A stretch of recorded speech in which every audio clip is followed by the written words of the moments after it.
Boa noite, Tenente Ripley, boa noite, Emanuele, boa noite, ETs Bilus.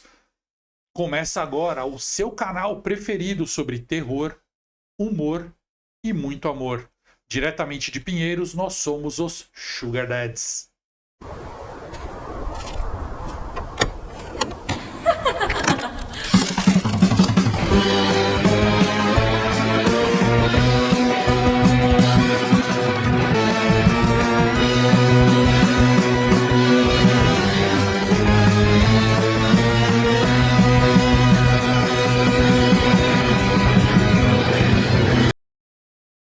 Salve, salve galera, como vocês estão? Tudo bem? Olha só, para começar nós temos que apresentar o cara que domina todos os assuntos dos vivos e dos mortos, o cara que eu admiro, meu amigo, ele não é ET, mas ele já chega falando vamos ET, não sei porquê.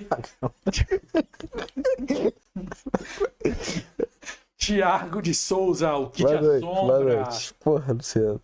Boa noite, gente. E agora a gente tem que apresentar o cara que, esse aí, ele é alto, ele tá bem vestido, ele é o Rodolfo aqui da galera. Enquanto nós somos o ET, ele é o Rodolfo.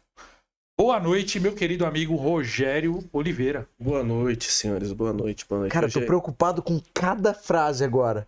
Cada vez que vai falar um com o outro, eu já falo, não, cara, vai ter que gravar de novo. Não vamos gravar nada de Perdão, novo. vai. É que os bastidores aqui são um nível que vocês não têm ideia. Mas é isso que eles gostam. Então hoje a gente vai fazer um programa mais livre, mais solto, com as ideias fluindo sem combinar, que eu acho que é isso que vocês pediram. Eu li os comentários que vocês escreveram aí. Vocês gostam dessa interação entre a gente, então vamos fazer isso. E o assunto que eles pediram hoje é um assunto que todo mundo tá falando. Assunto que eu não domino nada, não sei nada a respeito, mas vocês gostam e eles amam também, e é alienígenas. Eu não gosto muito, não. ETs, ó. Ufologia, eu gosto. Ufologia. Gosto pra caramba. A verdade está lá fora. Não deixa ela entrar. Deixa ela lá fora. Vamos ficar com a mentira aqui. Mas vamos falar hoje sobre ufologia. Então, meus amigos, quem quer falar aí sobre ET? Vamos lá. O que vocês gostariam de falar? Cinema, literatura, quadrinhos, música, histórias de terror, tudo que vocês quiserem falar. Só explicar por que da proposta desse... Eu também não gosto muito do assunto. Não é que eu não gosto, acho legal, mas eu acho que é uma viagem muito louca. Antes de você explicar a proposta, do que você gosta menos? De ET ou de pedir para as pessoas se inscreverem nesse canal, curtir, deixar um comentário legal. Porra, ET é muito mais legal. Hype esse vídeo. Se não hypar, algum ET do mal vai aparecer na sua casa te pegar. O chupacu de Goianinha. E por falar em chupacu de Goianinha, antes de falar de ET alienígena, eu queria que o Thiago falasse de um assunto que ele domina. Tem a ver com ET, mas não tem a ver com alienígena.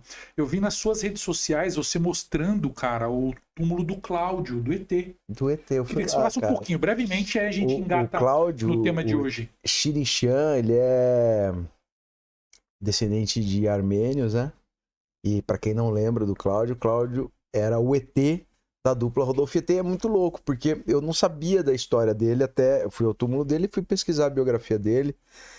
E é interessante, cara, porque você vê como a aleatoriedade da vida faz o cara ganhar notoriedade, e aí tem um debate sobre se ele foi explorado ou se a sua condição física era explorada também, né? Como se fosse uma coisa meio antiga, né? Essa coisa de usar eventualmente as condições das pessoas, né? As características, a aparência como um atrativo. O fato que ele era conhecido em Osasco como Sabiá, como eu falei, filho de uma família armênia, e ele teve uma morte, nenhuma morte é legal, mas ele passou por maus bocados no final da vida.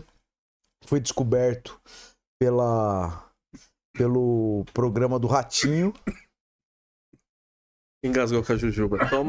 Toma o seu líquido misterioso. E com a maldade. É o mínimo, né? O veneno. É o mínimo, né? É o veneno. Desculpem. Isso mas que a gente nem tá bebendo mel hoje. Mas foi interessante visitá-lo.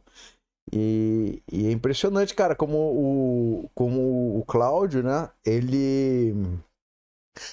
Ele mobiliza muita internet, cara. É um vídeo bem assistido meu, assim. Tem muito de outras pessoas que são mais notórias até. Ele é muito querido, muito lembrado. E eu achei interessante isso. Foi bem... Eu fico espantado porque nós, da nossa geração, assim, a gente tinha uma overdose. Era todo domingo, no programa do Gugu, Domingo Legal, o ET e o Rodolfo. Sim. Não tinha ninguém no Brasil que não... Foi difícil. E ele foi, só pra acrescentar, ele foi descoberto aleatoriamente. Ele foi descoberto num quadro desses de rua. Eu acho que o Ratinho achou ele divertido e convidou ele pra ir pro estúdio. E a partir disso, não foi o Gugu imediatamente. Sim, ele foi primeiro o Ratinho e depois foi o Gugu.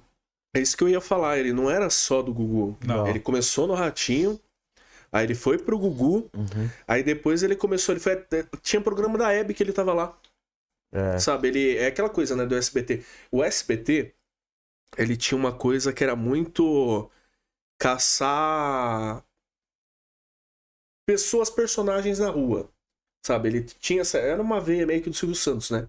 Então, além do que o Silvio Santos abria as portas pra galera, tipo, o próprio... As portas da esperança, né? O Gugu, esse último aí que tá na Fazenda. Esperados com o Sérgio Malandro. Então, tinha essa pegada, né? A galera fala muito lá depois que Mas você sabe qual que é a inteligência disso, né? Você sabe a razão de sucesso da internet... Às vezes você vê uns puta vídeo tosco e a galera fala... As pessoas se identificam com esses personagens populares ou popularescos, sim. né? Não tô falando que o ET, ele era popular. Sim. Né? E aí ele tem uma readequação do seu papel até com uma outra figura que também é diferente. O Rodolfo também não era um cara totalmente ele não era padrão, entendeu? Ele também era um cara diferente, magrão, e ficava uma dupla interessante, divertida. E, enfim, mas sim, fui lá, cara. Fui lá visitar o Cláudio. Pô, bacana. Xirixian. Vamos engatar então no assunto dos alienígenas. Mas antes de fechar isso, teve aquele, acho que do Ratinho, que ele ficou com uma caixa, 3 ou 4 programas lá, falando que o Chupacabra tava lá dentro, tinha um ET lá dentro, lá tal, e foi. Eu, moleque, sei lá, com 8, 9 anos assistindo aquilo, todos os programas da semana, aí chegou na sexta-feira, saiu da caixa o ET. Esse foi o lançamento do ET? Ou não, tô enganado? Não, acho que já era Mas é dessa época aí, porque o Chupacabra fez muito barulho em 97. Eu lembro que eu morava na Inglaterra e tinha uma revista que era sensacional. Aliás, que falta que faz esse tipo de revista impressa, né? Que, pô, tipo você pega Planeta. Aqui, essa chamava X-Files, acho mesmo. Acho que era, até tinha algum rolê com a própria franquia do X-Files, e era muito louco. Eu lembro que quando eu descobri o Chupacabra, eu tava fora do Brasil. Porque ele tinha uma incidência muito grande em países da América Latina e sempre com esse mesmo modus operandi de atacar os animais e com precisões assim, com precisão muito cirúrgica os ataques. Dois furinhos, esviscerava às vezes o bicho por 2 furinhos, quase que como se fosse uma sonda ou algum dente. E quando eu voltei pro Brasil, eu encontrei a mesma situação em Campinas, cara.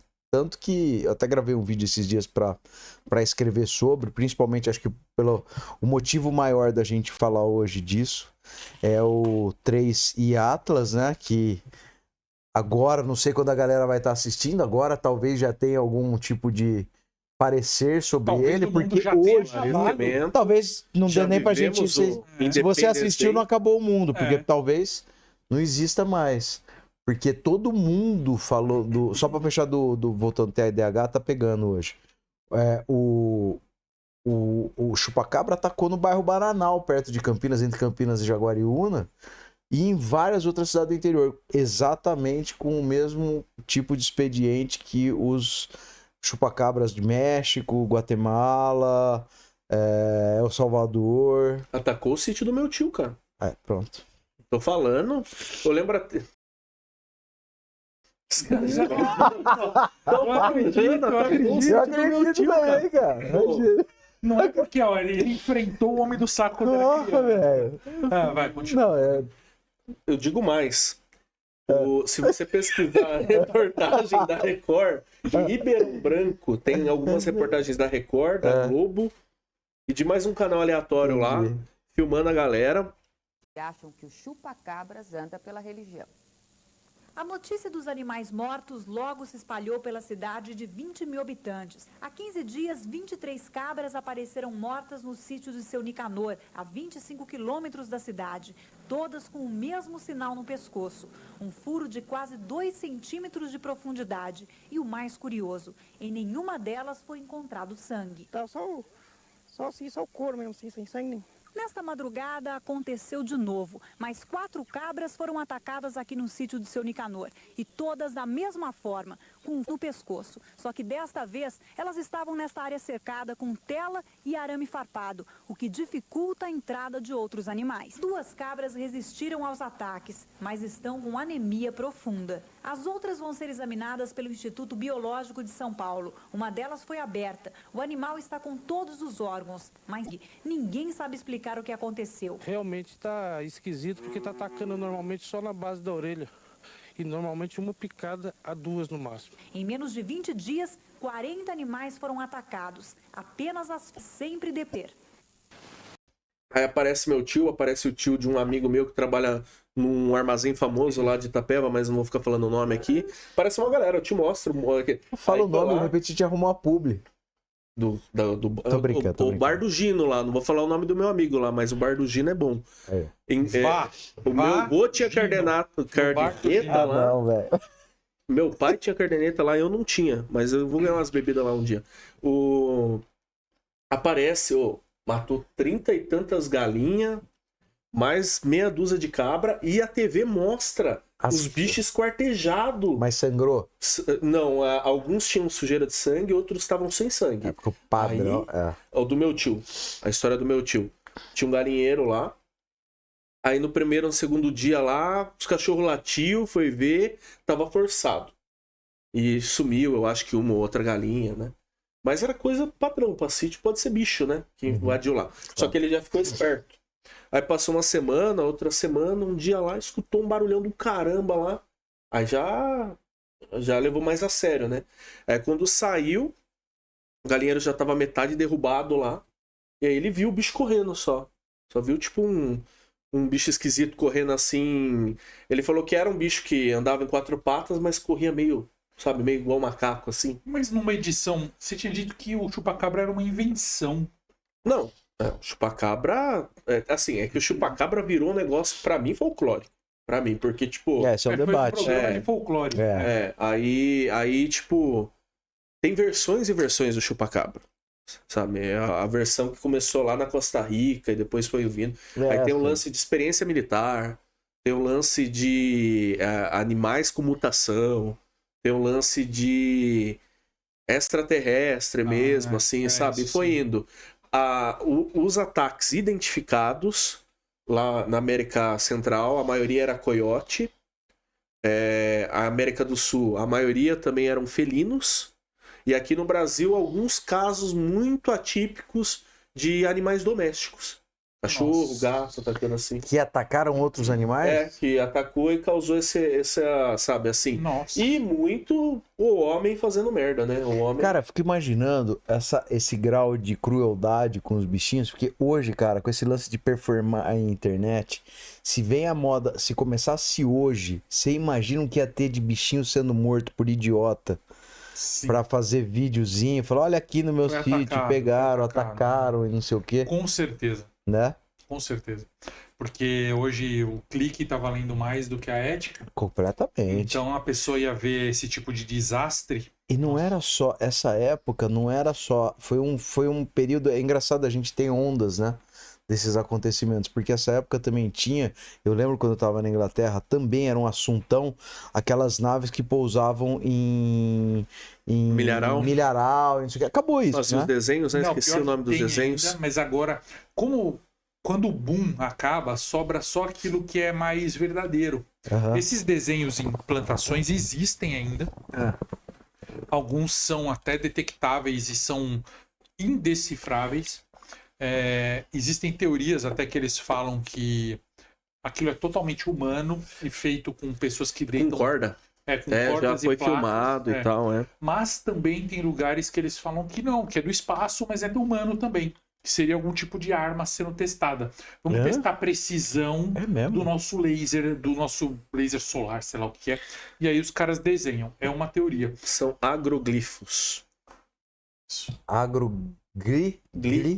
Agroglifos. E assim, eu vi que aquelas linhas astecas, maias lá, aquelas linhas que existem lá, de Nazca, recentemente eles descobriram que elas são muito maiores do que... Enquanto a gente via aquelas aranhas gigantes, aqueles desenhos enormes, os caras deram um zoom out ali num determinado lugar que eles achavam que era uma estrada, descobriram que aquilo era um desenho. Caralho. Então, assim, mas pô, o ser humano consegue fazer, né? Mas não deixa de ser estranho, não deixa de ter um valor simbólico muito grande, assim. Né? Você botou meu óculos. Esse lance desses desenhos de implantação, ele começou muito com a questão das revistas de ufologia dizendo que era locais de aterrissagem, né? Onde as naves pousavam. Depois ele foi para um lance de testar arma e de comunicação. Aí ficou muito esse tempo, eles estão tentando falar alguma coisa para nós. E aí começou a cair, né? Principalmente aqui no sul do país, começou a acharem as pessoas que faziam isso. Porque a galera ia lá com corda e tudo mais. Só que daí passou a febre, né? E aí é o que você falou. Hoje em dia aparecem uns meio aleatórios mesmo, assim, sabe? Só que hoje com drone ainda é mais maluco ainda, né? Hoje dá pra fazer coisas mais surreais. Sem dúvida, hoje em dia... Mas... Agora, sabe que esse papo de drone é interessante você falar, porque eu tava ouvindo, acho que até o Serjão falando, que as coisas, as tecnologias chegam pra gente comercialmente depois de muito tempo de experimento. Sim. Né? Décadas. Por quem desenvolve e tal.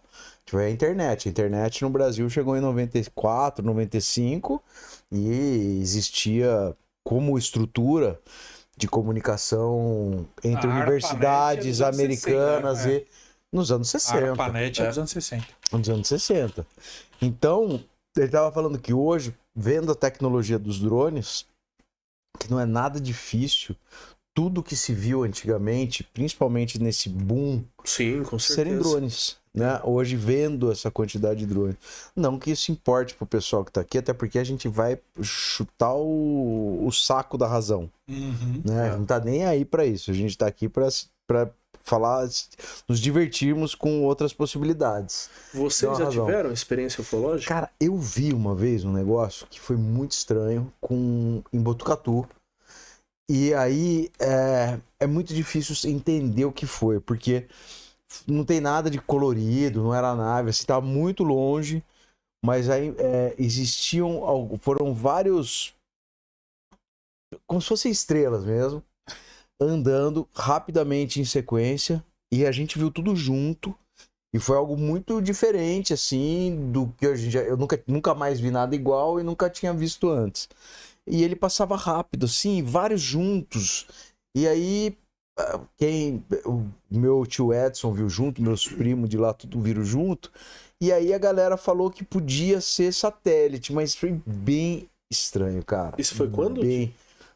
Cara, muito antigamente, tipo 94. Então, zero possibilidade de ser o Starlink, né? Você já viu o lançamento do Starlink? Não, imagina, tô falando no começo dos anos 90. Eu tinha 11, 12 anos. Coisa de Starlink dá quando a pessoa não sabe o que é. E foi o meu caso, né? Quando eu vi também. A primeira vez assim, tipo. Porque quando eles lançam, parece um negócio de informação um na sequência do outro. E aí eles vão se afastando. E aí, sabe? Você vê sabe, igual você falou, uma carreira de coisa. O que eu vi foi uma sequência, assim. E aí o pessoal que é mais sem graça, né? Povo chato. Falou que na verdade, podiam ser satélites passando... Balão meteorológico, satélite... Balão não dava porque tava muito alto e muito rápido. Não esse caso especificamente, mas eu digo as pessoas chatas, elas, que a gente brinca, chatas, né? Mais aterradas, né? Vamos dizer assim, sempre trazem pra realidade essas teorias. Mas eu nunca vi também. Eu já vi várias coisas no céu, mas eu nunca tive noção do que poderia ser. Coisas que às vezes alguém falava que era uma estrela... Já tive... Minha avó, só desculpa te interromper, porque tá exatamente nesse lugar. A minha avó, Yolanda, finada já, minha avó era Seixinoye, e ela tinha um rolê de Seixinoye com extraterrestre. Não sei qual que é a associação, não sei se faz parte da religião, porque da minha avó ela tinha ela tinha um diálogo tão natural entre a religião dela e a ocorrência de... Minha avó olhava, a gente ficava olhando pro céu, ela via brilhar um bagulho, ela falava, agradece que é a nave estrela, não sei o quê, e ela achava que ela ia ser levada por eles. Eu conheço um pouco da Seixinoye, meus pais, minha mãe, né, na verdade ela frequentou. Eu não me lembro de ter nenhuma citação. Talvez fosse da minha avó mesmo, com ela. Ela fez o próprio sincretismo. Pode ser vertente também, né? Porque igual no espiritismo, tem algumas vertentes que elas são... Assim, o espiritismo, de fato, ele acredita muito em outras galáxias, em outras civilizações. Mas tem uma vertente... O espiritismo? Sim. O espiritismo, que é o verdadeiro, que é o kardecista. Por que eu digo verdadeiro? Eu não estou desmerecendo os outros. É que a palavra espiritismo é uma palavra errada. É uma palavra que não... Certo, seria espiritualismo. Só que espiritismo foi um erro gráfico proposital do Kardec. Ele chamou de espiritismo para não falar de espiritualismo, que tudo é espiritualidade. Então ele falou, não, o espiritismo, que é a codificação do Kardec nos livros dele ali, Evangelho segundo o Espiritismo, Livro dos Médiuns, Livro dos Espíritos e o que é Espiritismo. Talvez eu tenha esquecido mais um aí. Mas nesses livros ele fala da pluralidade dos mundos. Há muitas moradas na casa do meu pai. Jesus fala isso na Bíblia. Há muitas moradas na casa do meu pai. Que as pessoas interpretam de mil maneiras. Esse é o problema, inclusive, das religiões. Todo mundo interpreta como quiser, o que quiser. Mas o Kardec acreditava, e não é ele que acreditava, na verdade ele tinha coletado psicografias vindas do mundo inteiro que diziam a mesma coisa, que esse trecho específico se referia à pluralidade dos mundos. Que a gente tem mundos de prova e expiação, que a Terra é um mundo de prova e expiação, mas aí tem mundos mais ou menos evoluídos. E esses mundos são planetas efetivos, onde moram pessoas e as pessoas acham que elas estão no planeta delas. Não é espiritual, é físico. Mas mesmo assim, obviamente, isso não explica nada. E da maneira como Kardec colocou, sempre ele diz... Entre o espiritismo e a ciência, acreditem na ciência, ele sempre colocou dessa maneira. Porque os planetas que ele citava ali, às vezes, a gente sabe que não tem vida. Tipo, ele falava, o povo de Júpiter lá, não tem. São as luas lá, né? Exato.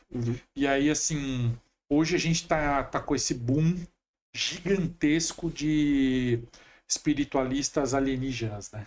Aí você vai pra Astacheran, você vai pra... Nossa, se a gente abrir aqui pra falar até o Luciano Nassim, que é amigo meu lá, o vocalista do Trem da Alegria, ele teve uma experiência pessoal de ele ir pra uma nave, ficou lá e o cara não conhecia nada de espiritualidade nem de alienígena. Os caras deram uma mesa pra ele e ele hoje usa essa mesa pra fazer cura. Então, assim, acho sensacional. Mas... Ao mesmo tempo, eu já esbarrei aí em alguns podcasts com pessoas que têm o dom de saber de qual raça você é herdeiro, Isso eu já não acredito. Começa a falar das guerras, das raças, meio... Com todo respeito, eu entendo a pessoa falar isso, mas eu acho que aí já virou um pouco... Eu conheço ficção, é minha área, inclusive. Eu percebo que ali já começa... E tem até conflito. Aí eu entro num podcast junto com o Thiago fala, não, porque a raça dos leoninos enfrentou a raça dos reptilianos em 1800 e Eu falo, não. Reptiliano nunca enfrentou leonino. Parece que é RPG, parece que a gente tá brincando. Mas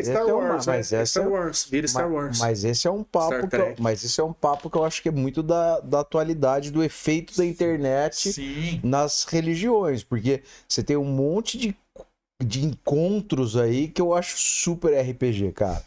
Monte. Não vou falar todos, mas, porra, tem uma porrada de falar, mano, esse cara inventou isso aí, cara. Não, porque a minha família é de tradição, não sei do que, falou, caralho, velho. É muito louco como dentro da ufologia né? De se falar de ET, falar de nave, falar de coisas que saem desse universo. Chá de cogumelo, enfim, né? Aí você pode ir para um lado totalmente quântico, místico, religioso. É maluco. Eu acho que toda vez que tentam dar cientificidade pro assunto, eu fujo. Eu gosto disso, da experiência, da sensorialidade. Eu acho que você já viu uma coisa estranha? Eu vi, mas provavelmente era satélite. Cara, eu bloqueou uma coisa na minha cabeça, desculpa até te cortar. Eu tava no ginásio na época, que hoje em dia se chama Ensino Fundamental 2. E a professora pediu para que nós fizéssemos um trabalho em grupo para apresentar na Feira de Ciências. E o meu grupo de 2 ou 3 amigos, eu até vou mandar o link desse vídeo para eles, porque tenho contato com eles até hoje. A gente fez uma cratera de disco voador. Como que caía. Um negócio besta, simples, a gente fez de argila, uma tábua. Então a gente punha um disco voador assim numa espécie de varalzinho. Boa, trouxe o colega aí pra... E o bar tava aqui, minha garganta tava embora. O que foi? Minha garganta tava indo embora com esse ar-condicionado. Você foi desligar o ar? Eu desliguei. Eu achei que você ia pegar o ET. Geralmente ele fala assim... Pegar o Gremlin. O Gremlin, o Calabresa. Eu tava comentando que a gente fez uma tábua e um OVNI de argila com um varalzinho e ele caía e deixava uma cratera. Que a gente usou isso na Feira de Ciências para explicar como eram feitas as crateras. E eu lembro que o professor falava assim, mas isso não é ciência. E a gente quis apresentar e apresentamos, e eu até pus o nome latim, na época eu nem sei se funcionava, mas eu pesquisei em dicionário, meu pai, ele era fluente em latim e grego, mas ele nem me deu consultoria, que era Crater Discus Volucer, que não deve funcionar, mas que na época deu muito certo. E eu lembro que a gente pesquisou um cara chamado Claudeir Covo, que foi o primeiro top ufólogo do Brasil. Hoje em dia tem um monte, o Claudeir já desencarnou, já morreu, mas muita gente fala de ufólogo hoje em dia, e o Claudeir era aquele lado cientista, tal. Interpretação genérica, né? Qual é a sua opinião do fato e do episódio? Olá, nós não temos sombra de dúvida, nós, eu digo os ufólogos brasileiros que estão acompanhando de perto o caso dos ETs de Varginha, como sendo a ocorrência ufológica mais importante, talvez, do século aqui no Brasil. Nunca tivemos em uma situação como estamos vivendo hoje, a partir do instante que pelo menos 2 criaturas estranhas foram capturadas aqui na região de Varginha, envolvendo não só o Exército, como envolveu também o Corpo de Bombeiros e envolveu também a Polícia Militar. E antes de passar a palavra para vocês, só para comentar, ele foi desligar o ar, você viu o que ele falou? Ele falou, nesse ar gelado, a minha garganta foi pro saco. Porra, ele tá dizendo. Eu não sei o que ele quer dizer com isso. Vai esquentar. Aí a gente pode ir ele para tá rindo de você. outro lado. Olha, quer ir pro outro lado agora. Que é a questão das sondas. Mas peraí, antes de sonda, você vai falar de sonda. Me explica, cara. O 3i Atlas. Certo. Aí, porque ele pode ser uma sonda, né? Pode ser uma Se ele for sonda, uma pode sonda, ser... no meu ele não entra, porque é muito grande. A questão é que ele é um objeto, né? Ele é complexo, essas gravações que... Enfim. Mas eu não tinha medo de capeta, eu não tinha medo de fantasma, eu não tinha medo de nada. Eu tinha medo de ET quando eu era criança, cara. De sonda? Por causa daquela filme do caramba lá, Fogo no Céu lá. Puta, aquele filme é foda, meu. Aí, no final do filme lá, o ZT revira o Travis, sei lá o que lá, ao avesso, sonda pra tudo quanto é lado. E aí, tipo, eu tive uma experiência de ver um negócio saindo do meio do mato, indo pro céu, assim, que até hoje sei lá o que era. E não fui só eu que vi. Tinha mais pessoas junto comigo que viu o negócio voando. E eu falava, mano, parece brincadeira, mas era da cultura. Tipo, você vê um ser da floresta, nem um saci, sei lá o quê, vou oferecer uma cachaça pra ele, um tabaco, uma rapadura, um negócio assim, consigo negociar. Eu tinha um sentimento que eu conseguia negociar. E se eu visse um capeta, um fantasma, alguma coisa assim, eu apelava pra religião. Agora, e o ET? Eu ficava pensando assim, no ET, eu vou conseguir lutar com esse bicho? Mas Eu você juro, tinha- cabeça você de tinha- criança, cabeça de Você tinha uma criança. coisa pra negociar com Cabeça ele. de criança. Ir lá. Dava Ok. pra negociar. A sonda, pô, a gente tá falando disso. Você tinha uma coisa que você 3 podia e falar, né? Atlas é um objeto que vem de outra galáxia, De outro sistema solar. de outro sistema solar, né? De outro sistema solar. Ele é o mais antigo cometa detectado. Vai, pode falar. E ele apresentou uma movimentação diferente do que é comum nesse tipo de evento cósmico. Não sei se assim é a melhor maneira de se colocar. Então, esperava-se ver uma cauda, esperava-se ver vestígios, ver radiação X, ver um monte de coisa. Esperava-se que ele fosse acelerar, e ele desacelerava. Esperava que ele fosse fazer isso, que ele fosse fazer aquilo. E ele foi meio que, tempo a tempo, surpreendendo.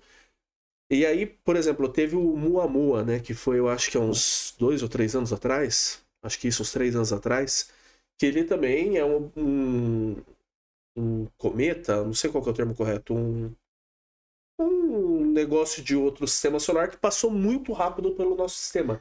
E ele só foi detectado... Objeto interestelar. Objeto interestelar. Que ele cruza outros sistemas, né? Estelares. E ele passou muito, muito, muito rápido e só foi entender que ele estava passando quando ele, sabe, já foi.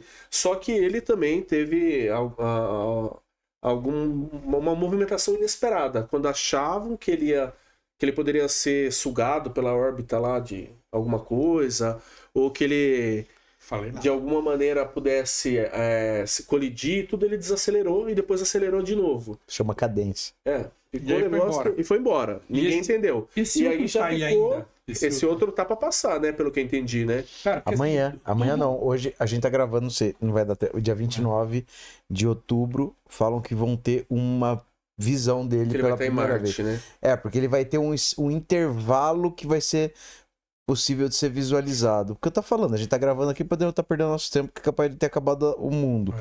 Me falaram... Se for Independence Day, a gente vai estar lutando. Não, porque os caras falaram o seguinte, ó, se for uma sonda, beleza, já vai ter alguma outra coisa. E se for uma nave, fodeu, porque os caras estão camuflados até agora. Não, não é nem por ser grande. Falaram que assim, a intenção... negócio gigante. Falaram que tem de... Então, os caras nem sabem o tamanho dele, porque falaram que pode ter... Disso. Que ele pode ter de 500 e poucos metros a 10 quilômetros. Não tenho a certeza. Mas a grande questão, que pelo menos eu vi o Serjão falando, é que eles conseguiram entender, a partir de, claro, de estudo, sei lá, que tipo de cálculo do caralho que ele faz, que esse é um cometa que a liga dele aparentemente não tem ferro, porque todos os cometas você encontra ferro e níquel. E esse só tem níquel. E que isso, pelo menos para nós da Terra, só é possível de alcançar a partir de uma série de processos siderúrgicos, de fundição, para você conseguir, ou processos químicos, você consegue... Nossa. É estranho o rolê. Então. A primeira vez que eu ouvi falar disso aí, tava nós três.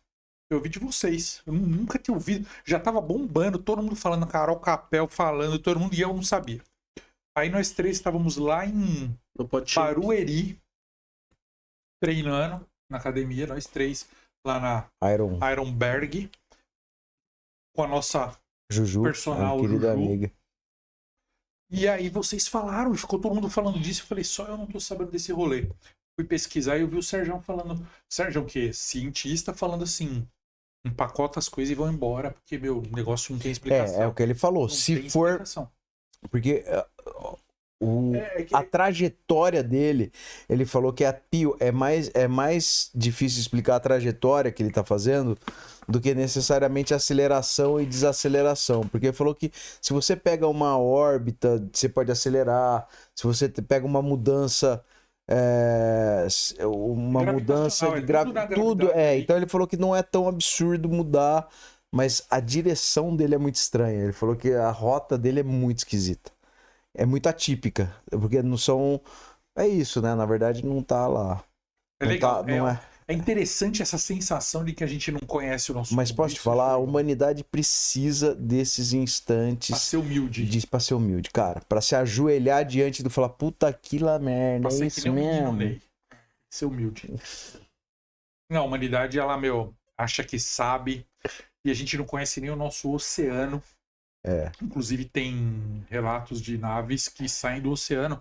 E você, como o maior conhecedor entre nós aqui de OVNI, podia dar mais uns detalhes sobre essa questão.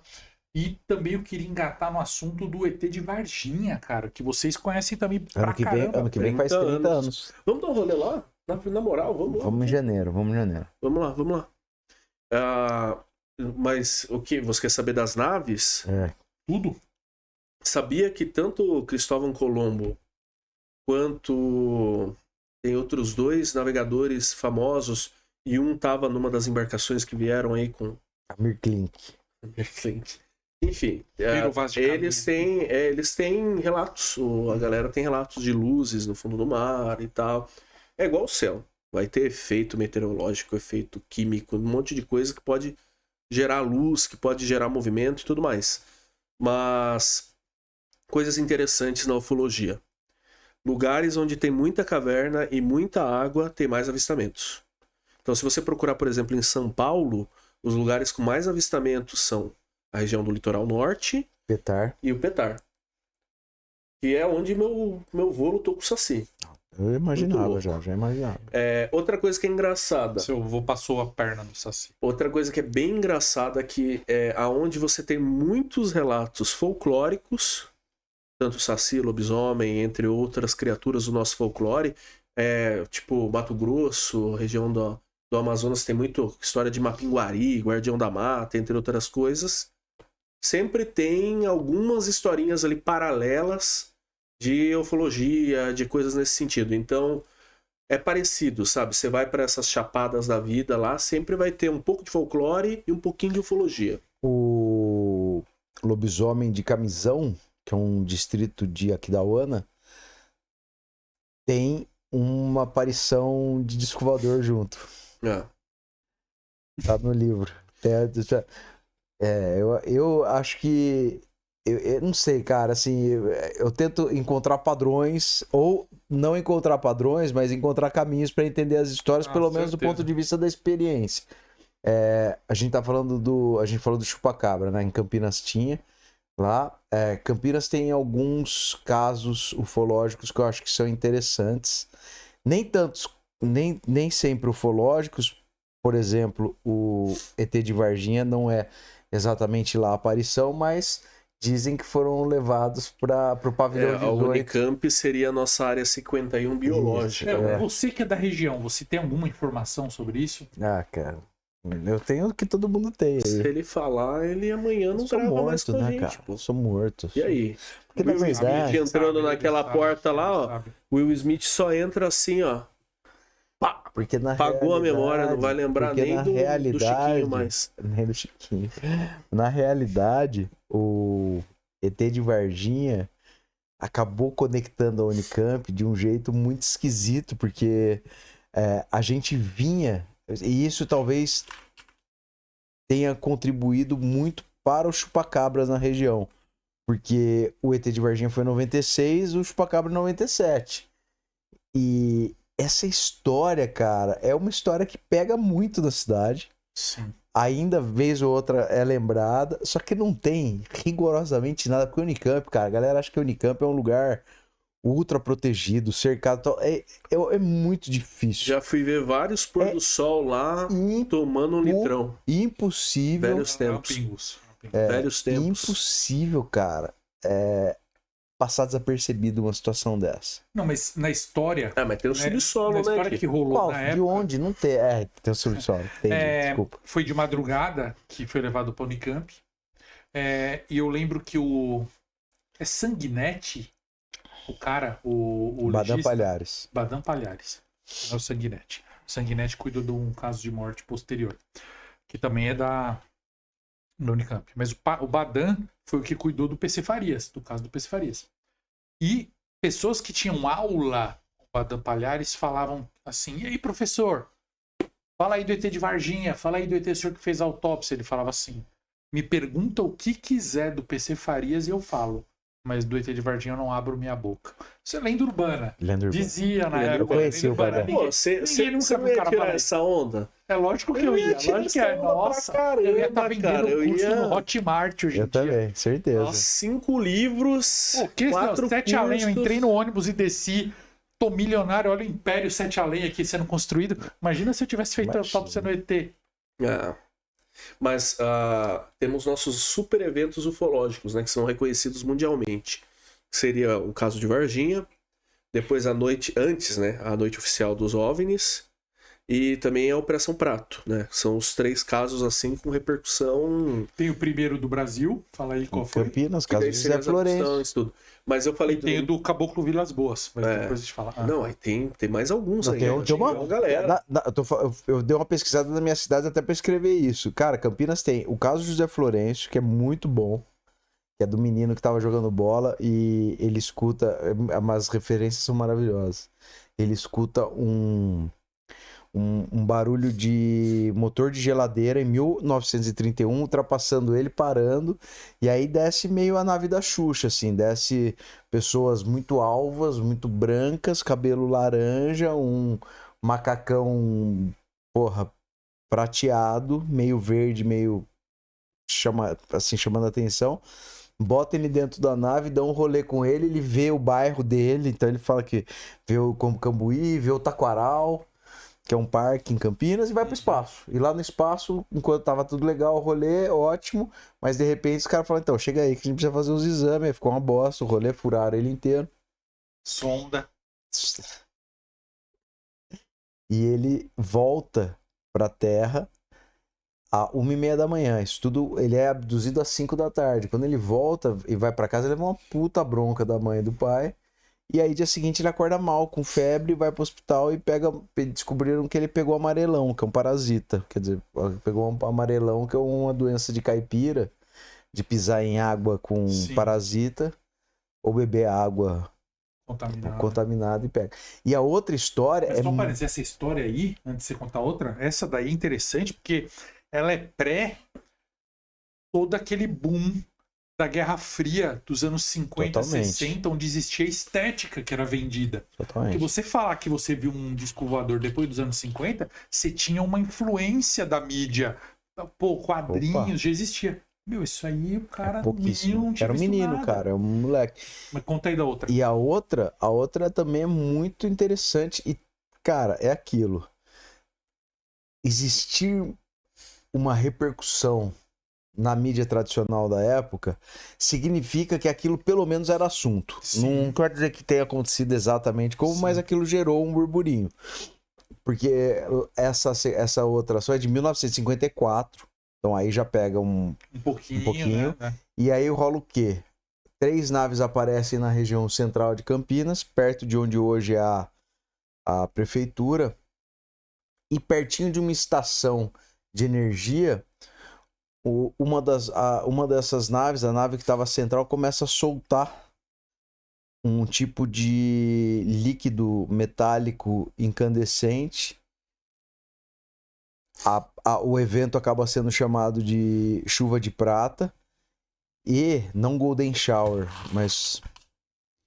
E aí esse produto que é dispensado é recolhido, chamam um jornalista para escrever, para ver, ele faz, aquilo repercute, ele recolhe o material, passam pouquíssimas horas, a aeronáutica vai atrás, recolhe tudo, recolhe depoimento, recolhe esse material que caiu em cima das casas, um puta trampo, caiu na casa. E aí eles vão ver, é um estanho super puro, puríssimo, assim, 89%, que é uma coisa que não é... Mas é impossível... É pouco, não... Então... São as histórias que eu acho mais próximas de mim, que eu interessei em pesquisar, principalmente essa parte, cara, da repercussão, porque hoje, cara, você entrando no TikTok tem tudo, né? Mas essa aqui que eu falo do Vilas Boas, eu sempre trago ele, que me marcou muito a infância, porque eu ouvia muito, mas também rolou depois dessas daí, a abdução dele foi em 57. Mas é um caso que marcou muito. Eu lembro que muita gente falou dele. Está entre os da ufologia mundial como um dos mais famosos. porque foi o primeiro contato de 5º grau a ser publicado na ufologia global. O que é 5º grau? Um exame de DNA no ratinho? Ele interagiu. E qual que é o de 4º grau? 4º grau é você ter o contato. É tipo, você encostar, pegar. 5º grau foi ele interagir. Mesmo, como dizem, para não poder ser barrado pelo YouTube. Eu não vou ler aqui que é extenso, mas eu convido todo mundo a ler, mas resumidamente... Aquele filme que aparece de vez em quando uns memes desse momento? Não, como assim? Qual? Vocês nunca viram? Ih, eu já sei o que você tá falando, não é não. Emanuele no espaço. Hã? Emanuele no espaço. Só que tem um filme que fizeram do ET que é um negócio grotesco, né? Desse aí? Do ET, de adulto? Do ET de Não, mas é o que eu tô falando. Com o dedinho, telefone em minha casa. Esse mesmo. E tem um ET também, tem um ET e tem ET. Mas o Caboclo Vilas Boas, ele foi pego também e ele descreve a nave como era, e aí a mulher traz ele pra dentro e ele descreve ela como feia e tal. E o cara super simples, ele e o irmão dele na lavoura, já era de noite, ele tava arrumando uma máquina, aí o irmão dele saiu, desce a nave, põe ele pra dentro ali, depois ele que pôs pra dentro, mas não vem ao caso agora. Aí ele disse que ele não tinha nenhum interesse, né, em fazer nada com a pessoa ali, mas deitaram ele numa cama e passaram uma substância nele. Um Tadala. E aí ele... acho que é um Tadala, exatamente. E aí Tadala ele pomada? pegou e...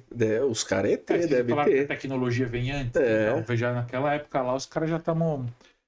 e aí ele interagiu e aí a mulher não falava o idioma, mas ela apontou pro ventre e apontou que o filho seria criado. Ele entendeu, cara super simples, analfabeto, ele entendeu que o filho seria criado com ela, onde quer que fosse. E aí largaram ele também. Vale a pena vocês verem, porque teve um impacto grande, assim, social. Mas na foi época. Um debate que foi um papo de símbolos. Foi. Ela falou com ele todo... É um negócio de gestos e tal, né? Mas sabe que é bem interessante que tem algumas pesquisas sobre esse e outros casos nessa situação, né? Pessoas trabalhando área rural e vem uma luz e tal. A CIA estava fazendo muitos testes... Agora eu começo a gostar. Quando começa a CIA ao FBI. A CIA era uma cantora loira que... não. Não, essa é outra. Essa é mais atual. Mas assim, a CIA, né, o governo americano, realmente foi comprovado que ele estava fazendo testes com populações de lugares diferentes do mundo, e testando opioides, testando droga sintética e tudo mais. E um dos modos operantes deles era, tipo... borrifar o negócio, ou de alguma maneira o negócio ter, a droga, né, ter interface ali com as pessoas e depois causar o pânico nas pessoas para ver o que acontecia, porque aquilo lá é estudo para fazer arma. Sem dúvida. Entendeu? Para entender como a pessoa reagiria. E aí foi comprovado em alguns lugares, no caso eu acho que do Vilas Boas não, mas tem uma chance que tinham helicópteros americanos na região. Pior que é exatamente o gancho que eu ia dar era igual o que é o Ultra K lá, Ultra... MK Ultra, sabe essa pesquisa, que depois de muitos anos foi comprovado que também era... Caiu no público, verdade. Total, público. O Stranger Things, sabe, que tem agora, ele é o projeto Montauk, que eles estudavam crianças e adultos que diziam ter poderes paranormais, entendeu? Que diziam que viajavam com a mente e tudo mais. E aí o Stranger Things era para se chamar Projeto Montauk, só que depois eles mudaram. A série. Mais ou menos isso. Tem um filme que se chama Os Caras que Matavam as Cabras, eu acho que é isso. É alguma coisa assim. Que é um filme do George Clooney. É um filme engraçado pra caramba, eu recomendo assistir, vale a pena. Que é uma unidade de pesquisa é que eles não falam paranormal, eles usam para não sei o que lá. De homens que, tipo assim, eles estavam dentro do exército americano porque eles diziam que eles conseguiam projetar as coisas com a mente. E aí, durante muito tempo, foi folclore, foi fantasia. Aí depois foi comprovado que realmente existiu. E aí os caras produziram, incluindo o George Clooney, produziu o filme e fizeram um livro e tudo mais. Porque foi comprovado depois que realmente a galera dos Estados Unidos tinha umas piras assim de pesquisar. Vocês lembram? Desculpa. Não, eu acho que é isso. É assim como os russos também tinham essa pira também, porque tem aquele famoso livro das raças alienígenas russos. Esse é legal, esse livro, porque ele não vai para esse lado, tipo, raças alienígenas, místicas. Ele realmente é um catálogo, assim, de, tipo, uns negócios muito loucos, assim, que diziam que os soviéticos estudavam as luzes e tudo mais. Então, realmente existia uma certa pesquisa. Mas aí é aquela coisa, os caras metiam um louco, iam lá, estudava, né, naquela época se chamava Terceiro Mundo, vamos lá, vamos dar umas drogas pra esses caras, vamos ver o que acontece, e pra galera virou história de ET. Sim. Batizava a Kaiser da galera. Nossa senhora. Testaram várias drogas, testaram doenças, inclusive. Mas eu queria falar, vocês lembram do filme Caça-Fantasmas, na primeira cena? Na segunda cena do filme Caça-Fantasmas, do original, o Peter Venkman, ele tá numa universidade testando o poder paranormal de uma galera, e aí ele tá tipo com dava um choque. No cara, o cara acerta, ele fica dando choque pra uma judiada. A menina, ela erra, ele fica, você é muito inteligente, tá? Porque ele era um cara meio picareta, chavequeiro. Mas esse teste, ele foi feito em universidades da Guerra Fria, nos Estados Unidos. E olha que engraçado, os resultados só saíram a público assim há 15 anos. Isso aí ficou tudo escondido, né? Uhum. Ao mesmo tempo em que os Estados Unidos Só porque eles davam choque no cara quando o cara errava? Só por ao isso. mesmo tempo que os Estados Unidos tentavam descobrir quem era paranormal para recrutar, a União Soviética fazia a mesma coisa. Só que os Estados Unidos pegou um número muito baixo de paranormais, de considerados paranormais, né? Não vamos chamar de paranormais porque a gente não tem prova de nada, porque eles falavam que as pessoas tinham que acertar acima de 40% no baralho Zeiner, aquele baralho de triângulo, quadrado, ondinha, tal. Já a Rússia, a União Soviética, na verdade, na época, pegou muito mais gente para estudar, porque eles não pegavam quem acertava acima de 40, mas quem errava abaixo de 10. Porque para você errar abaixo de 10 um jogo daquele, você tem que estar errando de propósito.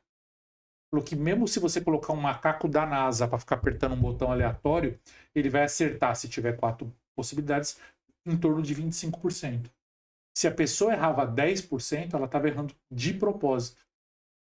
E faz todo sentido. Então, os russos... Por quê? Por quê? Eu não entendi por quê. Porque assim, você quer meio que esconder o seu dom. Você queria esconder, você estava errando de propósito. Consciente ou inconscientemente. Mas por que dos 10%? Não, porque assim, eu tenho 4 baralhos para você adivinhar qual é. Eu vou fazer várias vezes esse teste com você. A tendência de uma pessoa normal é acertar 25%. Em torno. Então, de a probabilidade 20 a maior. 30, você vai acertar 20 a 30% das suas perguntas. Quanto mais vezes eu fizer, mais vai aproximar de 25%. Se eu fizer poucas vezes, não. Mas se eu fizer se fizer 100 mil vezes com você, vai dar 25% certinho, porque, aí a probabilidade acerta demais. Caralho. E é 1/4. Porque isso é o aleatório, 1/4. Você é uma pessoa normal. É tipo, você tem 4 cores para escolher, num resumo. Então, você vai escolher. Anota tudo C que você tira 25. Pois é, exato. Exatamente. Aí é o que acontece. Mais ou menos isso. Os Estados Unidos fixou assim, se alguém acertar mais de 40, a gente pega para estudar. Só que poucas pessoas acertavam acima de 40. Já a Rússia, a União Soviética, além do acima de 40, eles também pegavam quem errava abaixo de 10. Porque a pessoa estava errando de propósito. Consciente ou inconscientemente, o cérebro dela estava assim. A resposta é essa, mas vamos responder essa. Por alguma razão. Fosse de propósito, não. Mão, né? Isso lembra dos anos 70 pra caramba. De um cara chamado Uri Geller. Que entortava garfo. Entortava garfo. Lembra até da música Que Tempo Bom, Que Não Volta. Ele fala, começou com o Brasil ganhando a Copa de 70 e Uri Geller entortando garfo na televisão. Porque quem era da década de 70 via muito Uri Geller. Esse era o homem do Ahá, não, né? Não, esse era outro. Esse é o Thomas Green Morton. O homem do Ra era brother do Tom Jobim, do monte de cara foda. O nome acho que é Thomas Green Morton. Depois eu pesquisei. Ele fazia raio e aparecia o raio no céu. Não, ele a mão brilhava. Eu tô confundindo o nome dele de repente, mas já o Uri Geller era aquela história. Ele até foi no Jô e ele parava o relógio. Tem uma entrevista dele no Jô, ele punha o relógio ali, ficava fazendo força e parava o relógio. Isso foi em 98, 99, essa entrevista. Ele entortava garfo e quebrava. Ao meu ver, a minha opinião pessoal é que isso era tudo truque de mágica, o cara não tinha poder nenhum. Só que ele convenceu o mundo inteiro que ele tinha, a ponto da CIA usá-lo, e ele tem provas, tinha, né? Eu não sei se esse cara tá vivo ainda, acho que não. Mas ele, por exemplo, eles falavam assim, a gente precisava que o Ayatollah Khomeini assinasse um tratado. Punha o Uri Geller numa outra sala perto e ele ficava assina, filha da puta. Ficava lá se concentrando para fazer o cara assinar. Isso é, tipo, documentado. É engraçado a gente pensar o quanto o paranormal, esse assunto até vai para fora do tema de hoje, mas a gente devia um dia usar esse tema para um programa inteiro nosso. O quanto o paranormal é usado em coisas oficiais e institucionais. Agora mesmo, recentemente, ficou famosão aí uma instituição de Guarulhos, que é a Caboclo Cobra Coral. Cobra Coral, que... Cacique Cobra Coral. Que eles fazem lá... O Cacique é desde os anos 80. Assim, pra você ter uma ideia, todos os presidentes se consultam com ele, todos. Não teve de direita e esquerda, agora todos se consultaram com o cara. O Rio de Janeiro tem contrato com eles. Vários lugares têm contrato. Estados Unidos tem contrato com eles. Tanto que eles até romperam e falaram, agora se der furacão, a culpa não é nossa. Mas enfim, essas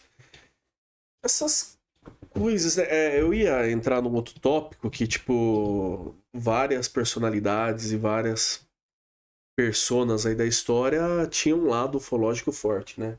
Desde o Bigodinho até outros aí. Mas eu acho que isso daí rende papo pau terra. Ufologia pra caramba. Tinha primeiro-ministro, ocultismo, várias coisas assim. Mas isso é muito próprio de quem é paranoico, né?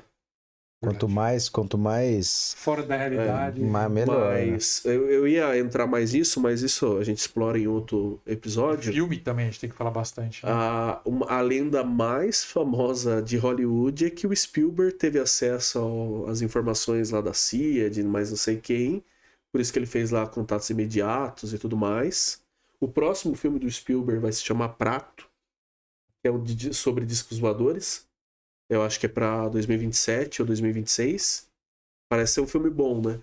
E aí é aquela lenda que, tipo assim, ele tem acesso a um monte de informação, porque é meio que como se a sociedade precisasse saber de algumas coisas. Ele preparasse a humanidade. O Contatos Imediatos é muito bom, né? É bom. Eu acho sabe por que esse filme é bom? Sabe? Tem algumas entrevistas que ele explica.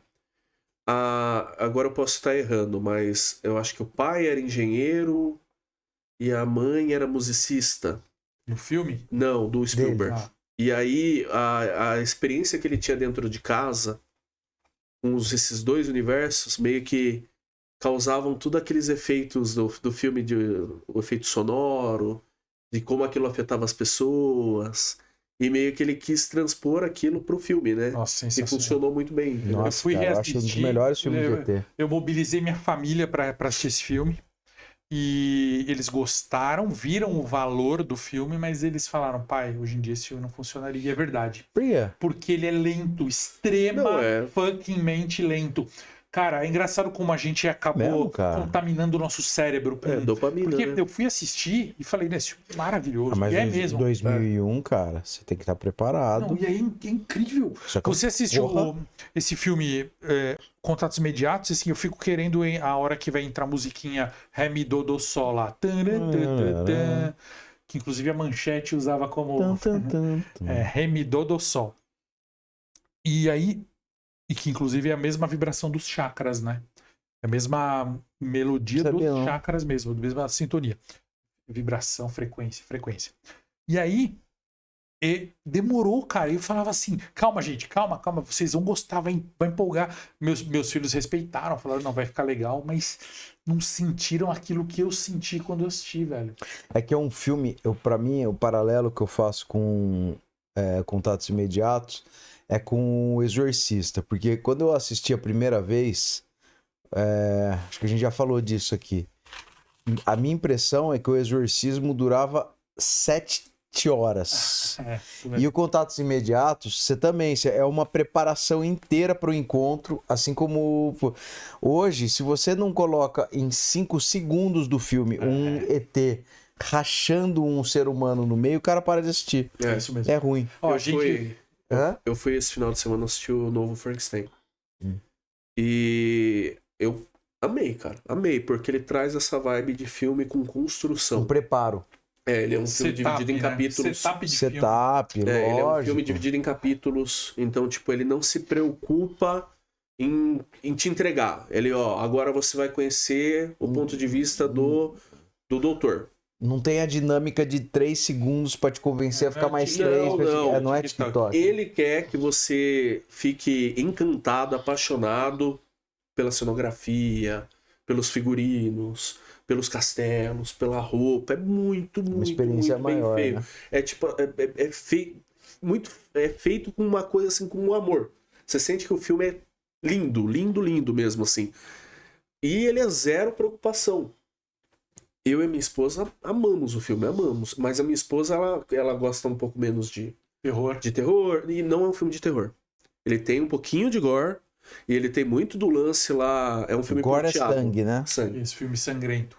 E ele é um filme pro Thiago, porque é um filme que fala muito sobre cadáveres, sabe? É um filme assim que, tipo, o cara, ele começa a escolher as pessoas. Não vou dar muito spoiler aqui, sabe? Mas tem um estudo do corpo. Então as partes mais chocantes são as partes de anatomia. Não tem, tipo assim, susto. Não tem zero jumpscare. Zero. Só que assim, na hora que tá mexendo com o corpo, você até chega a ficar um pouco com medo, sabe? Porque ele usa droga lá, então os bichos não usam droga, usam um composto químico com energia elétrica, né? Igual o filme. Galvanização, que era que tava na moda quando a Mary Shelley escreveu o livro. E aí os cadáveres têm reações. Então você fica até tipo, caralho, esse negócio vai pegar ele, né? Mas você não tem medo, cara. Só que é um filme trevoso, é um filme gótico, é um filme, sabe, dark fantasy, assim, que você vai. A minha esposa, por não ser tanto desse universo quanto nós, ela já, tipo, pô, talvez se ele tivesse feito um corte aqui, se ele tivesse jogado essa cena aqui e tal. Ela já mas mesmo assim, mais. ela amou. Eu vi crítica, inclusive crítica de amigo nosso, que o cara já não gostou tanto, sabe? Porque, tipo assim, achou cadenciado demais, achou que o Del Toro não quis cortar o filme por apreço. O filme é do Del Toro? É do Del Toro. Ele escreveu e dirigiu o filme. E detalhe, boa parte dos efeitos práticos e das coisas utilizadas tem um anjo, que é muito importante. Um anjo figura, tá? Não tem um anjo real. Mas tem um anjo que é muito importante no filme. O Del Toro esculpiu o anjo. Entendeu? Porque ele é o mestre das criaturas, né? Mas é essa vibe. Essa vibe. E eu saí de lá com a certeza que eu tinha visto um filme que era... Se esse filme fosse anos 90, ele ia ser tipo assim... blockbuster derrubar tipo tudo. Drácula de Bram Stoker. Eles gostam. Caralho. Tenta rever. Eu revi, eu amo, mas ele é lento. Ele é lento pra hoje em dia. Mas eu acho que mas o ritmo hoje, eu acho que é uma mudança do ritmo de consumo. Sim. Os Batmans antigos, dos anos 90, todos são lentos. Perto de filme de herói de hoje em dia. Filme de herói de hoje em dia, se em 3 minutos já não tivesse saído o raio do olho de alguém, as pessoas e você tem muito também essa linguagem de internet, vamos lá, não tem nada a ver com o assunto que a gente tá falando, mas é sobre estética. O programa de humor da Globo, que uma das críticas era a da velocidade de cortes pra TV. TV não funciona do mesmo jeito que internet. Não. TV é outra coisa, corte... Eu acho que assim, voltando um pouco só ao lance de filmes, eu acho que a gente tem 2 instantes de filmes de alienígenas. Na verdade, 3, vai. Um que tem essa experiência, que é o terror de um encontro, que vem no Contatos Imediatos, até a gente saber se aquilo faz algum sentido, a obsessão do cara. E a obsessão é muito interessante, que ela é muito própria de pessoas que gostam desse assunto. Porque o cara que fica obcecado, que vai fazendo as coisas na casa dele, ele não sabe por quê e tá indo... Então, cara, de repente... O Richard Dreyfuss, ele faz uma montanha. Uma montanha dentro da casa. Aí a gente tem o ET, que é uma fofura de filme, que é bonitinho, que é super afetivo, que traz o tema familiar, a carência do menino e um bom amigo. Também é Spielberg. Também é Spielberg. E a gente começa a ter o terror sci-fi com o ET. Que não é uma coisa muito... Acho que ter Guerra dos Mundos, talvez não era Guerra dos Mundos. Não, existia o terror, sci-fi como terror, ele era misturado com o terror normal. Não era o sci-fi. A própria revista que vendia filme de terror... a própria revista em quadrinhos que mostrava histórias de bruxa, lobisomem e Drácula... mostrava alienígena, era a mesma coisa.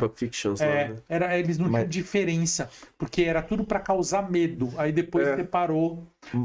Mas tem uma mudança estética dos ETs. Os ETs, vocês vão lembrar até o De Volta ao Futuro, que ele bota uma roupa de astronauta, porque para todo mundo que consumia esse tipo de conteúdo, era meio inconcebível o alienígena chegar e respirar oxigênio, ficar de boa. Né? Ele usava uma roupa parecida com a nossa. Quando ele cai no celeiro lá e o menininho olha a revista, inclusive. Isso, exatamente. E para mim tem uma outra parada que é muito interessante, que talvez uma mudança também de linguagem, porque tudo que falam, todos os descrentes desses encontros, dessas descrições, é a de que por que eles seriam humanoides? Por que eles seriam parecidos com a gente? Porque a gente só consegue entender um ser que tem inteligência próxima à nossa ou maior sendo representado pela nossa estética física, pelo nosso fenótipo. Aí, cara, até na discussão do outro podcast que a gente foi, que você até arrumou treta com o cara, nem vamos falar o nome aqui. Não arrumei treta. Lembra disso? Não arrumei treta. Lembra disso? O cara não gostou que eu falei uma coisa. Mas é isso. Mas é porque você consegue identificar o que te parece. E aí tem um filme legal pra caralho, que é aquele A Chegada, acho. Que é o que vem os ET que tem tentáculo.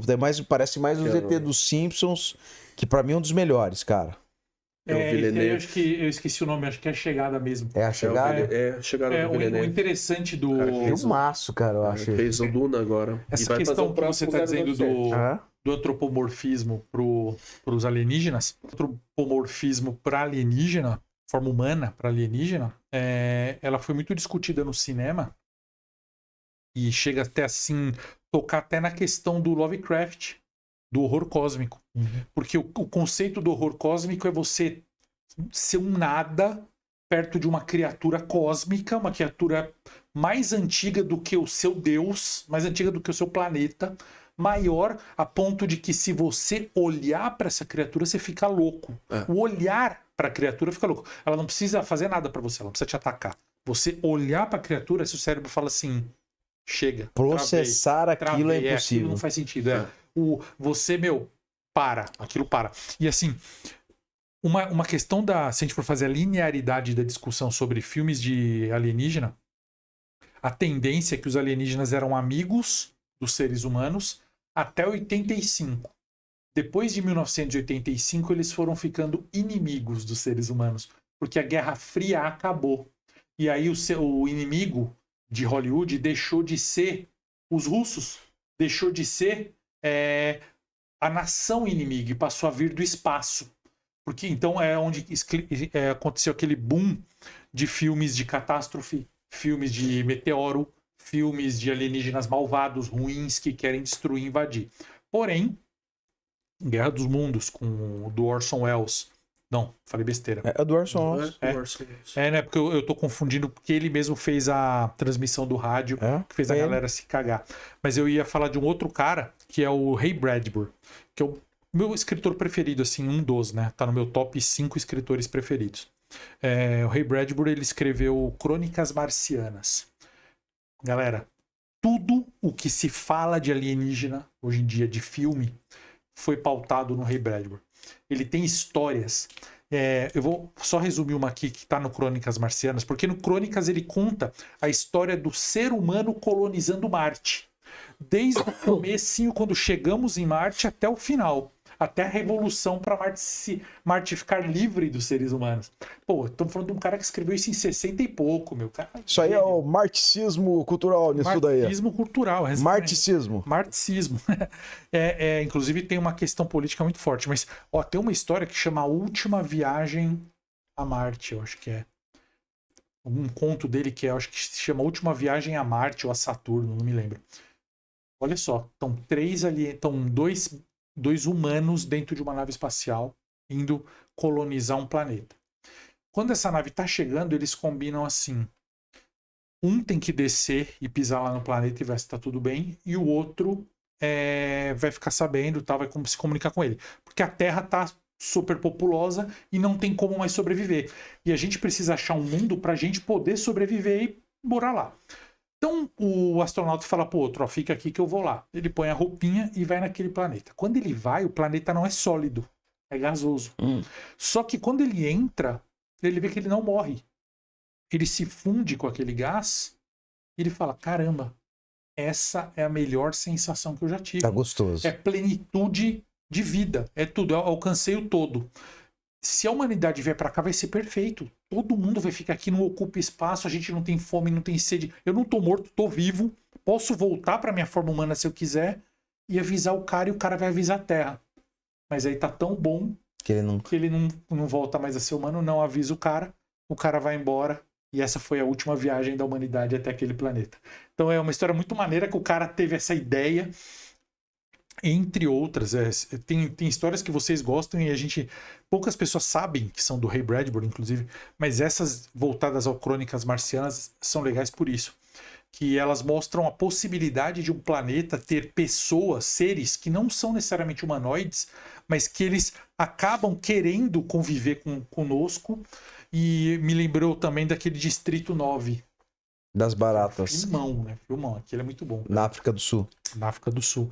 Porque aquilo impacta também questões sociais humanas muito fortes. Né? O apartheid. Total. E é total apartheid africano, né? E é a transformação do cara que caçava eles num deles, né? Exatamente. Eu acho que de filme, cara, ainda tem o Alien, que eu acho fora do comum. Acho o Alien, o Oitavo Passageiro, obra-prima, né? Filme é obra-prima, né? Ali, ó. Eu acho uma obra-prima, é impressionante, assim, todo o debate sobre o Alien, do ponto de vista da construção também, a bíblia do filme, você ter uma heroína, mulher, indestrutível, né, que não existia, era sempre, né, todos os caras eram todos, porra, e a Sigourney Weaver acabou, e assim, e se exibindo de forma muito visceral, super feminina e indestrutível, inteligentíssima, rápido, ágil.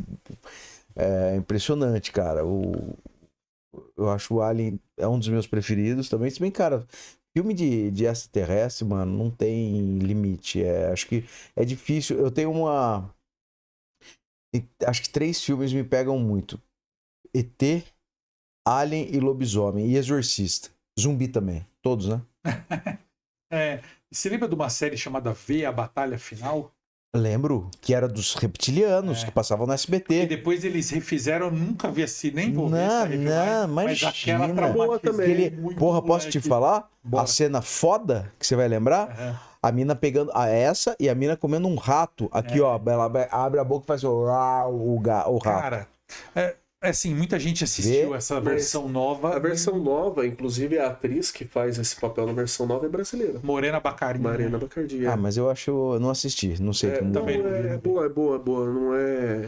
Claro, a primeira é a primeira. Eu acho que a primeira traz um negócio da molecada aí vendo no SBT e a gente não tinha muita opção. E isso aí que ele falou da cena da criança, da moça comendo rato, que é onde desce o queixão dela pra ver, inclusive. E também quando nasce um bebê híbrido, que é ultra feio, assim... porque eles estão na Terra para comer os seres humanos e a gente não sabe, e uma galera meio que se une a eles e fica meio de bigodinho lá, assim, meio que fingindo que é do rolê deles. Cara, tem esse... Desculpa. Não, pode falar. Pode falar. Mas eu acho que isso era um tema legal pro episódio só pra gente falar de séries, assim, porque entraria o Arquivo X, entraria aquele... Puta. Caralho. Eu gosto de Roswell. Roswell eu também acho legal. O caso Roswell é muito legal o filme, né? Tem um outro filme que chama Inimigo Meu.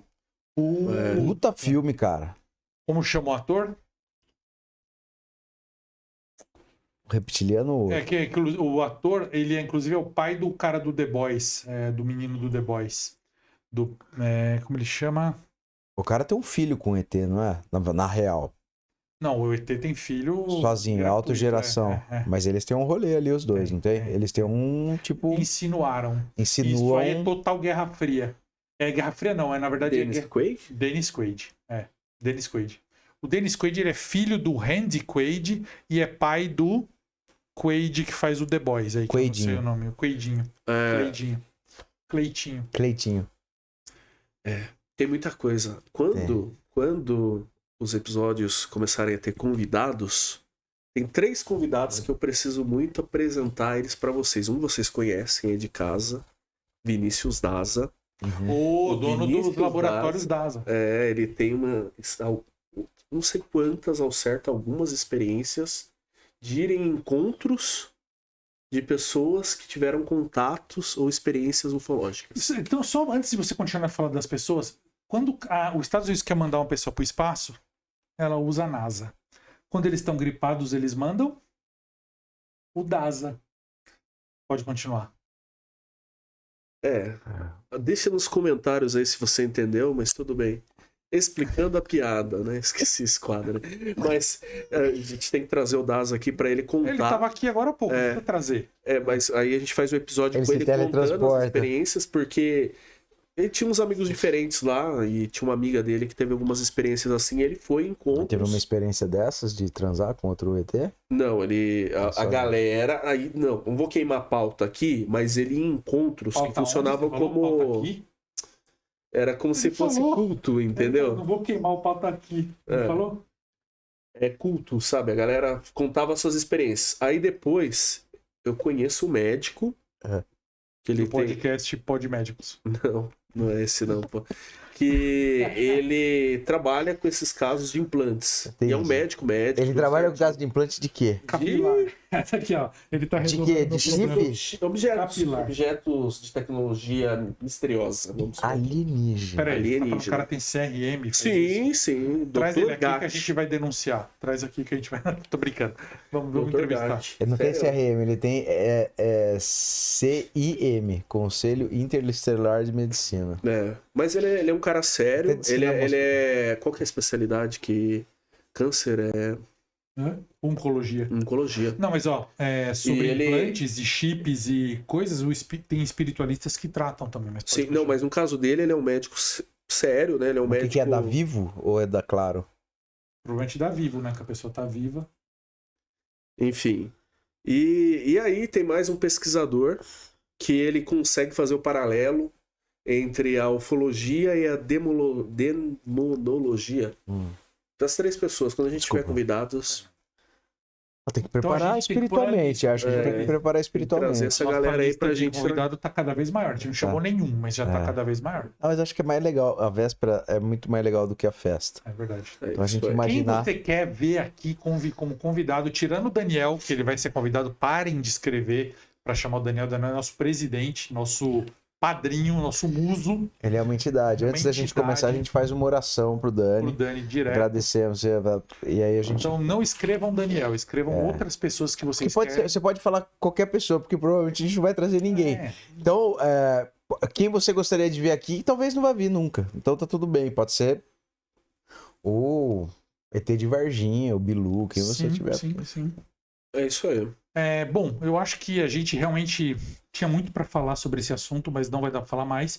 Não teve quadros, mas eu achei que fluiu mais sem quadros. Né? Mas eu acho legal a gente colocar algumas vinhetas no meio, porque são boas as vinhetas. Por trás da história. Sem reação. Vamos ter um caos. Mesmo que a gente... Só pra colocar. Tá bom. Acho que a gente pensa nisso. Vamos pôr sim. Eu queria fazer um quadro, mas não hoje. A gente faz em outro programa, nem no próximo também não dá pra fazer. Que é Pergunte pro Chat GPT. Ah, tá. Pô, tava preocupado, cara. A gente pergunta... Você se assusta, né? A gente chega com uma novidade. Mas a gente faz isso. Bom, galera. O nosso amigo Rogério tem um recado pra vocês. O que a galera tem que fazer nesse vídeo, Thiago? Se inscrever, curtir, comentar. Deixa lá nos comentários, Thiago, Pede pra galera se inscrever nesse canal. Não se inscreve, brother. Hype esse vídeo ou um ET sinistro vai aparecer na sua casa. O negócio vai ficar feio. Acho que precisa fazer isso. Essa coisa é muito mendiga. Mas de verdade. É psicológico. Tem um efeito isso? Não vai? Porque eu peço, cara. Mas cara, tem canais e canais, temas e temas, formatos e formatos. Sabe mas que tradicionalmente você precisa tem fazer. casos da pessoa falar assim, eu amo o canal do fulano. Deixa eu ver. Putz, eu não sou inscrito. Eu vejo todos os vídeos do cara e eu não sou inscrito. Por que você não é inscrito? Não sei. Aí eles começaram a perceber que o cara fala, se inscreve. A pessoa, é mesmo, puf. Só de lembrar. Não é que eu sei, dá a impressão de mendigar um negócio. O meu né? eu só falo pra curtir o vídeo e pra andar. Não falo pra escrever. Precisa falar pra escrever. Precisa. E curtir também. Mas que o meu canal é muito bosta, na verdade. Nem vai lá, que é meio merda. Não, vai sim que não é não. Você tem que tá meio morto, mas é porque ele fala achar o que faz sentido.